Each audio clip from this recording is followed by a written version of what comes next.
வணக்கம், welcome to my channel. இப்போ பார்க்க போகிறது எஸ்ஜிடி தேர்வு சம்மந்தமான தகவல்கள் தான்.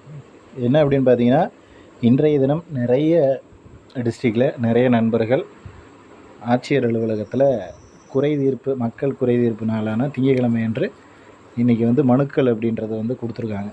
ஸோ இதில் பார்த்தீங்க அப்படின்னா நமக்கு நிறைய பெனிஃபிட்ஸ் அப்படின்றது இருக்குது.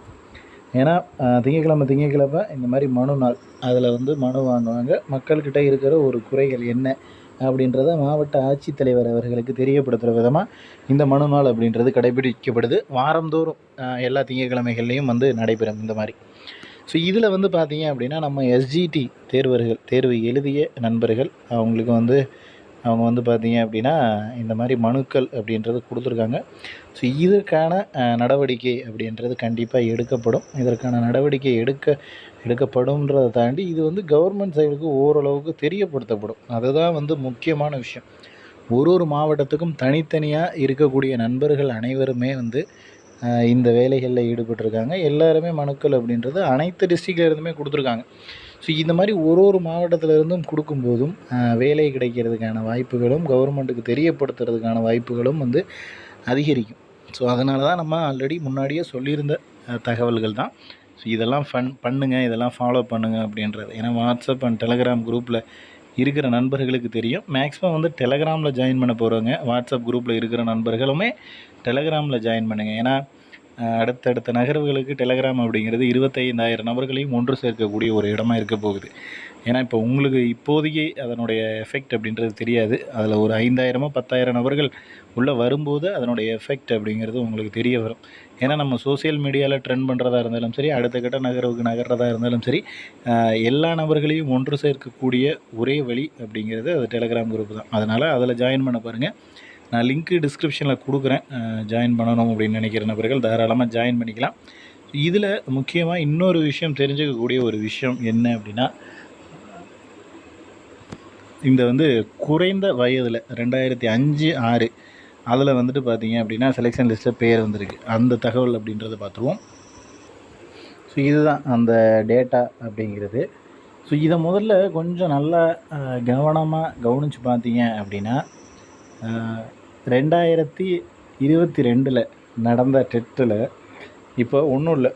அதாவது 2006 அப்படின்ற வயசு, 2006 பிறந்திருக்காங்க அப்படின்னா 16ல் 10 வயசு தான் ஆகிடுக்கும்.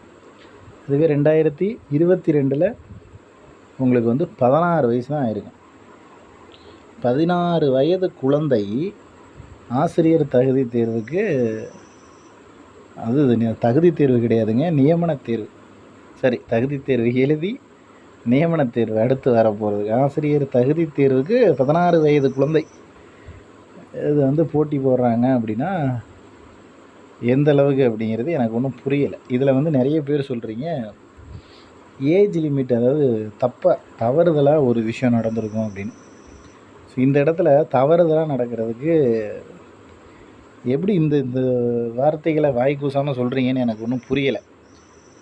அதாவது மினிமமாக ஒரு அப்பர் ஏஜ் லிமிட்னு ஒன்று இருக்குல்லங்க, அது உங்களுக்கு எல்லாருக்குமே தெரியும். ஏன்னா எல்லாருமே ஆசிரியர்கள். ஒரு வேலைக்கு அப்பர் ஏஜ் லிமிட்னு ஒன்று இருக்குது. ஸோ அதே வேலைக்கு லோயர் ஏஜ் லிமிட்னு ஒன்று இருக்குங்க. அந்த ஒரு வேலைக்கு நம்ம தகுதி பெறணும், தகுதியான ஒரு வயது அப்படின்னா 18 தான்.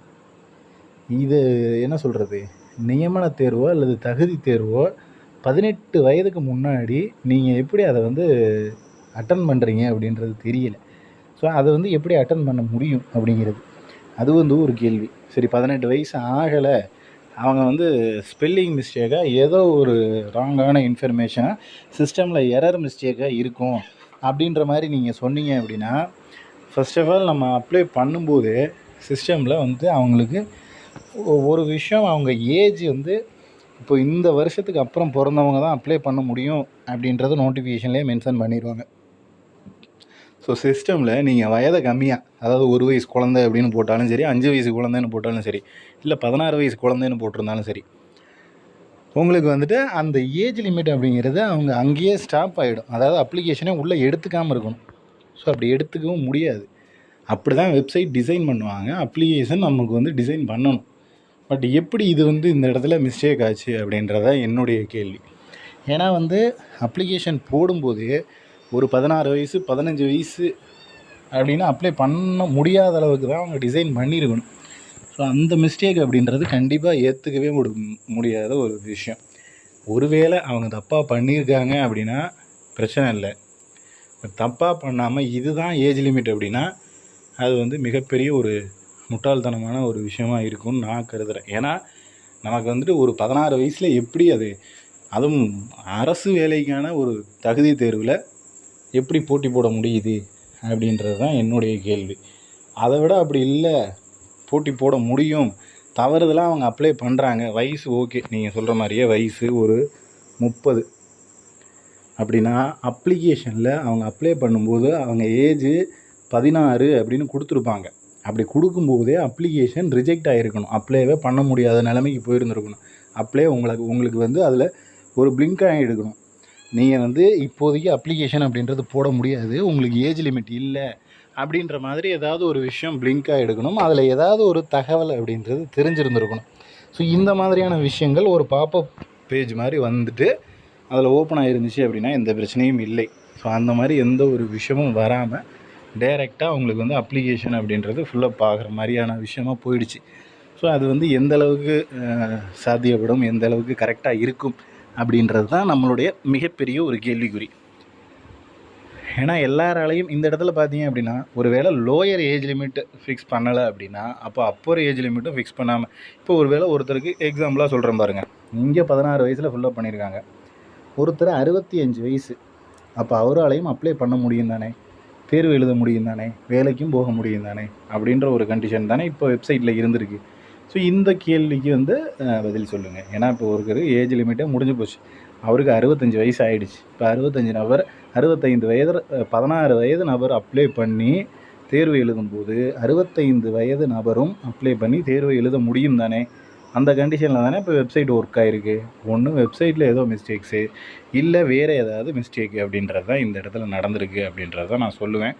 ஸோ மேபி உங்களுக்கு வந்து எல்லோரும் ஆசிரியர்கள், உங்களுக்கு என்ன மாதிரியான விஷயங்கள் இதில் தோணுது அப்படின்ற தகவலை சொல்லுங்கள். ஏன்னா 30 வயசில் 40 வயசில் 50 வயசில் தேர்வு எழுதின நபர்கள் எவ்வளவோ பேர் வெயிட் பண்ணிக்கிட்டு இருக்கோம். பட் இந்த மாதிரி வந்து வெயிட் பண்ணுறது அப்படிங்கிறது எனக்கு என்னவோ புதுசாக தெரியுது. ஸோ வெயிட் பண்ணி தான் பார்க்கணும் என்ன மாதிரியான சூழ்நிலை, அடுத்து வந்து இதுக்கு என்ன மாதிரியான நகர்வுகள் நகரப்போகுது அப்படின்றது எல்லாத்தையுமே பார்க்கணும். 2006 2005 அப்படிங்கிறதுலாம் வந்துட்டு ரொம்ப இதாக தான் இருக்குது. உங்களுடைய மனநிலையும் உங்களுடைய இதனுடைய ஐடியாஸ், ஏன்னா மேபி நான் சொல்கிறது தவறுதலாக கூட இருக்கலாம், நம்மளும் தப்பாக கூட சொல்லியிருக்கலாம். உங்களுக்கு இதில் மாற்று கருத்துக்கள் ஏதாவது இருந்துச்சுனாலோ, இல்லை உங்களுக்கு வேறு ஏதேனும் ஐடியாக்கள் இருந்துச்சுனாலோ அதை கமெண்ட் செக்ஷனில் கீழே கமெண்ட் பண்ணுங்கள். அதே போல் தொடர்ச்சியாக நம்மளோட வீடியோக்கள் அப்படின்றது எஸ்ஜிடி சம்மந்தமாக கொடுத்துக்கிட்டே தான் இருக்கும். தொடர்ச்சியாக நம்ம வீடியோக்கள் வரணும் அப்படின்னு நினச்சிங்கன்னா கீழே நம்ம சேனலை சப்ஸ்கிரைப் பண்ணி பக்கத்தில் இருக்கிற பெல் ஐக்கானை கிளிக் பண்ணி ஆல் அப்படின்ற பட்டன் கொடுத்துருங்க. நம்ம போடக்கூடிய எல்லா வீடியோவும் உங்களுக்கு நோட்டிஃபிகேஷனாக வந்து சேரும். அடுத்து வந்து பார்த்திங்கன்னா ஒரு மாவட்டத்துலேயும், அதாவது மாவட்ட ஆட்சியர் அலுவலகம் அப்படின்னு சொல்லிட்டு ஒரு மாவட்டத்துலேயும் தனித்தனியாக நம்மளோட எஸ்ஜிடி தேர்வர்கள் ஆசிரியர்கள் எல்லாருமே மனுக்கள் அப்படின்றது கொடுத்துக்கிட்டு தான் இருக்காங்க. மேக்ஸிமம் வந்து பார்த்திங்க அப்படின்னா அவங்களுக்கு எல்லா டிஸ்ட்ரிக்ட்லேயுமே மனுக்கள் கொடுத்துருக்காங்க. இதற்கான அடுத்த கட்ட நகர்வும் அடுத்த கட்ட ஒரு முன்னேற்றமான ஒரு வழியும் கூடிய விரைவிலேயே பிறக்க போகுது அப்படின்றத சொல்லிக்கிறேன். அதே போல் வருகின்ற 24ஆம் தேதி ஸோ கண்டிப்பாக ஏதாவது ஒரு அப்டேட் அப்படின்றது இருக்கும். ஸோ அந்த 24ஆம் தேதியை பொறுத்தளவுக்கு உங்களுக்கு ஏதோ ஒரு அப்டேட் அப்படின்றது கம்பல்சரி இருக்கும். ஸோ அது என்ன மாதிரியான அப்டேட்டு, ஒன்று நம்ம எதிர்பார்க்குறது முதல் முக்கியமான காரணம் அந்த 25,000 நபர்களுக்கும் வேலை கிடைக்கணும் அப்படிங்கிறது தான். ஸோ அதுக்கு அடுத்தபடியாக மற்ற விஷயங்கள் நடந்தாலும் நமக்கு ஃபேவராக எந்த விஷயம் நடந்தாலும் நம்ம அதை ஏற்றுக்க தான் போகிறோம். ஸோ அதனால் முடிஞ்ச வரைக்கும் நமக்கு வந்து நல்லதே நடக்கிற மாதிரி விஷயங்களில் நம்மளும் அதில் உறுதுணையாக இருப்போம். நம்மளும் அந்த விஷயத்துக்காக கோரிக்கைகளாக கொடுப்போம். அனைத்து விஷயங்களையும் தேர்வர்களுக்கு ஃபேவராக தான் பண்ணுவாங்க அப்படின்றத எதிர்பார்க்கலாம். ஸோ நானும் உங்களில் ஒருவனாக எதிர்பார்த்துக்கிட்டு தான் இருக்கோம். ஸோ எப்போ வந்து இதற்கான அப்டேட், அஃபிஷியலான அப்டேட் அப்படின்றது வரும் அப்படின்றது கண்டிப்பாக நமக்கு இன்னும் ஒரு 2 நாட்களில் வெளியாகிறதுக்கான வாய்ப்பு இருக்குது. ஸோ 2 நாட்கள் வெயிட் பண்ணி பார்ப்போம் எப்போ வந்து நமக்கு நல்ல செய்திகள் கிடைக்கிது அப்படின்றது, எவ்வளோ மதிப்பெண்களோட எவ்வளோ மதிப்பெண்கள் எடுத்தால் கிடைக்கிது அப்படின்றதும் பார்த்துருவோம். மினிமம் பாஸ் மார்க் எடுத்தாலே கிடைக்கணுங்கிறது நம்மளுடைய வேண்டுதல். நெக்ஸ்ட் அடுத்த வீடியோவில் பார்க்கலாம். தேங்க்யூ.